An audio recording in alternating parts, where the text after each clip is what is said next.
ನಮ್ಮ ಶ್ರೀ ಯದುನಂದನ ಗುರುಕುಲ ಸಂಸ್ಥೆಯಲ್ಲಿ ನಾನು ಸಾಕಷ್ಟು ಶ್ಲೋಕಗಳನ್ನು ಹೇಳ್ಕೊಡ್ತೀವಿ.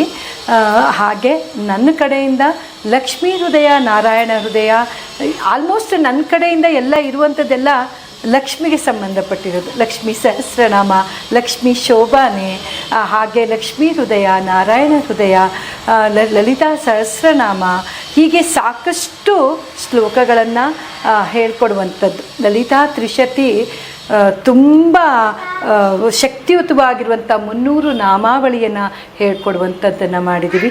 ಎಲ್ಲದೂ ಕೂಡ ಸ್ತೋತ್ರಗಳಾಗಿರುತ್ತೆ. ಹಾಗಾಗಿ ಲಕ್ಷ್ಮೀ ಹೃದಯದಲ್ಲಿ ನಾವು ಎಲ್ಲೂ ಹೇಳ್ಕೊಡದೇ ಇರುವಂತಹ ಬೀಜಾಕ್ಷರಿ ಮಂತ್ರದೊಂದಿಗೆ ಲಕ್ಷ್ಮೀ ಹೃದಯವನ್ನು ಹೇಳ್ಕೊಡ್ತೀವಿ. ತಾಯಿಯ ನೇತ್ರ ಬೀಜ, ಹೃದಯ ಬೀಜ, ಅವಳ ಪಾದ ಬೀಜ, ಮುಖ ಬೀಜ, ಹೀಗೆ ಹಲವಾರು ಅವಳ ಒಂದು ದೇಹದ ಅಂಗಾಂಗದಲ್ಲಿರುವಂತಹ ಒಂದೊಂದು ಬೀಜಾಕ್ಷರಿ ಮಂತ್ರದ ಸಮೇತವಾಗಿ ಲಕ್ಷ್ಮೀ ಹೃದಯವನ್ನು ಹೇಳ್ಕೊಡ್ತೀವಿ. ಆ ಲಕ್ಷ್ಮೀ ಹೃದಯವನ್ನು ಹೇಳಬೇಕಾದ್ರೆ ಸುಮಾರು ಲಕ್ಷ್ಮೀ ಹೃದಯದಲ್ಲಿ 70 ಬೀಜಾಕ್ಷರಿ ಮಂತ್ರಗಳಿದೆ. ಆ 70 ಬೀಜಾಕ್ಷರಿ ಮಂತ್ರಕ್ಕೆ ನಾನು ಹೇಳ್ಕೊಡ್ಬೇಕಾದ್ರೆ ಈ ನಾಳೆ ಇಂಥದ್ದು ಬೀಜಾಕ್ಷರಿ ಮಂತ್ರ ಇರುತ್ತೆ, ನೀವಿಷ್ಟು ಕಾಯಿನನ್ನು ತೆಗೆದಿಟ್ಕೋಬೇಕು ಅಂತ ಪ್ರತಿ ತರಗತಿಯಲ್ಲೂ ಹೇಳ್ತಾ ಹೋಗ್ತೀನಿ.